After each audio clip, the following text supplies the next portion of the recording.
दोस्तों करीब 2 साल पहले मैंने एक ऐसा YouTube चैनल शुरू करने का डिसाइड किया था जहां मैं बेस्ट बुक की समरीज को एनिमेट करके पोस्ट करना चाहता था। मैं काफ़ी एक्साइटेड था और मैंने थोड़ी रिसर्च करना शुरू की कि मैं कैसे वीडियोस बनाऊंगा और मेरा चैनल कैसा दिखेगा। और फिर मेरे सामने आई पहली रुकावट। मैंने पाया कि जैसा चैनल मैं बनाना चाहता था वैसे कई चैनल्स ना सिर्फ पहले से मौजूद थे बल्कि जैसी वीडियोस मैं उस टाइम बना सकता था उससे वो कहीं ज़्यादा अच्छी वीडियोस ऑलरेडी बना रहे थे। तो मेरा जो एक्साइटमेंट था वो कुछ सेकेंड्स में ही ख़त्म हो गया, क्योंकि अगर मैं एक वीडियो बनाता और अगर वो अच्छी नहीं बनती तो लोग मेरा मजाक उड़ाते और ये मैं नहीं चाहता था। तो मैं क्या करता? दूसरा ऑप्शन ये था कि मैं वीडियो बनाऊं ही ना बनेगी वीडियो, ना मिलेंगे डिसलाइक्स और ना ही आएंगे नेगेटिव कमेंट्स। मैंने अभी कुछ भी नहीं किया था और मैं ऑलरेडी इतना डरा हुआ था कि मैं हार मानने के लिए तैयार बैठा था। मैं उन चैनल्स को देखता जो ऑलरेडी सक्सेसफुल थे और यही थॉट्स मेरे दिमाग में घूमते कि ये उनके लिए आसान है क्योंकि उनके पास बहुत सारा टैलेंट है। और किसी तरह से मैंने खुद को कन्विंस कर लिया कि ये लोग तो टैलेंट के साथ ही पैदा हुए हैं। यह आपको बेवकूफ़ी भरा लग रहा होगा, मैं भी मानता हूँ, लेकिन 2 साल पहले मैं 100% श्योर था कि इतनी अच्छी वीडियोस बनाने के लिए मेहनत से कुछ नहीं होता, इन लोगों में पैदाइशी टैलेंट है। और मैं सोचता था कि बुक समरीज जो लोग बना रहे हैं वो पहले से सक्सेसफुल हैं, तो मेरे लिए कुछ बचा नहीं है इसमें, क्योंकि सक्सेस एक ऐसी चीज़ है जो बहुत कम लोगों को मिलती है, राइट?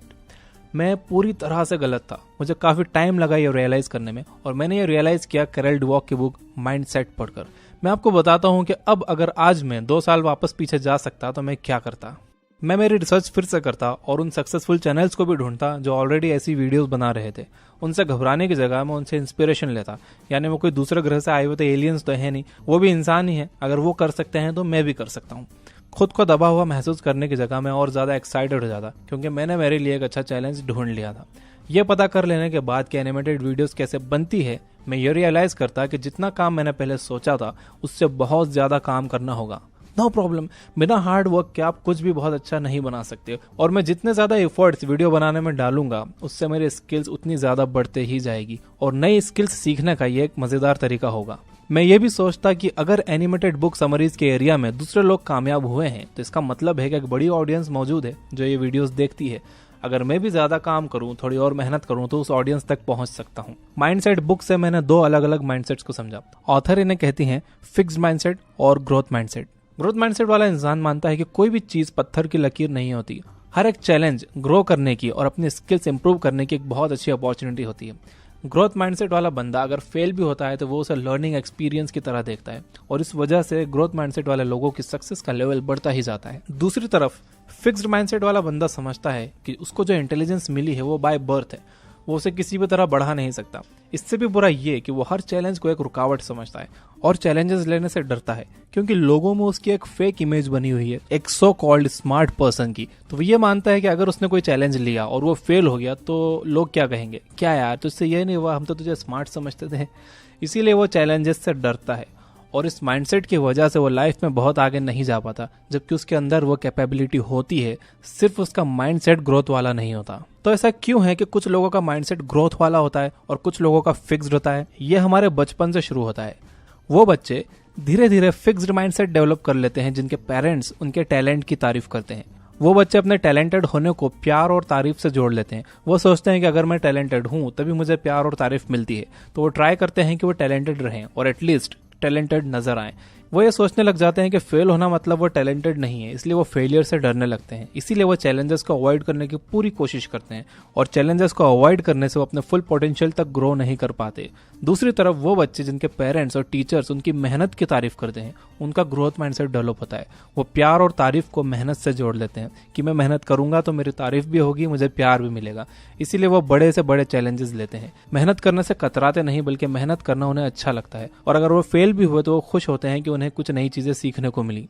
स्कूल में एनुअल गैदरिंग्स होते हैं और बच्चे उसमें परफॉर्म करते हैं। अब पेरेंट्स उनकी कैसी तारीफ करते हैं, मेरा बच्चा बहुत अच्छा डांस करता है, मेरी बच्ची बहुत अच्छी स्पीच देती है।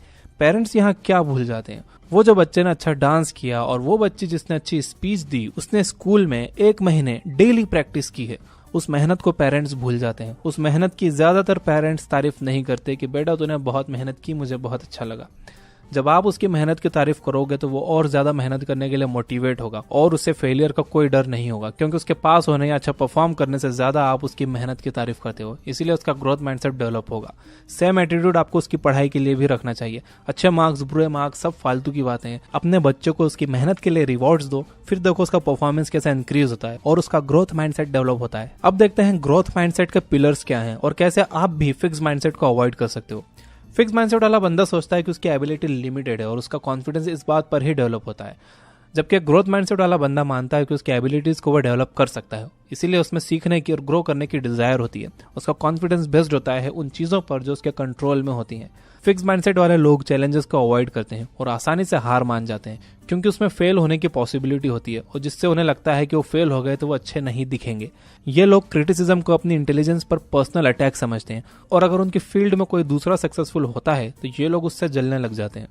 दूसरी तरफ ग्रोथ माइंडसेट वाले लोग चैलेंजेस लेने कूद जाते हैं, क्योंकि यही तरीका है नई चीजें सीखने का। वो मेहनत करने में आगे से आगे रहते हैं और क्रिटिसिज्म को अटैक नहीं समझते, बल्कि सीखने और इम्प्रूव करने का जरिया समझते हैं। ये दूसरों की सक्सेस से जलते नहीं है, बल्कि उससे इंस्पिरेशन लेते हैं और सीखते हैं और ऐसे लोगों के साथ रहने की कोशिश करते हैं जिनसे वो सीख सकें। कोई भी इंसान फिक्स्ड या ग्रोथ माइंडसेट के साथ पैदा नहीं होता। Mindsets day by day grow होते हैं और ये माइंडसेट्स हमें एक बहुत जबरदस्त इंसान भी बना सकते हैं, जो रिस्पॉन्सिबिलिटी लेता हो, जो चैलेंजेस लेने के लिए हमेशा तैयार रहता हो, या फिर हमेशा शिकायत करने वाला और चैलेंजेस से घबराने वाला इंसान भी बना सकते हैं। अब आप मुझे कमेंट्स में बताइए कि आपकी लाइफ में वो कौन से एरियाज हैं जिनमें आपका फिक्स्ड माइंडसेट है और आप उसे अब ग्रोथ माइंडसेट में बदलना चाहते हो।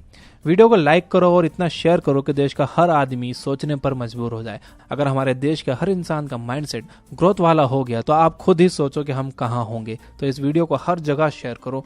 Thank you for watching.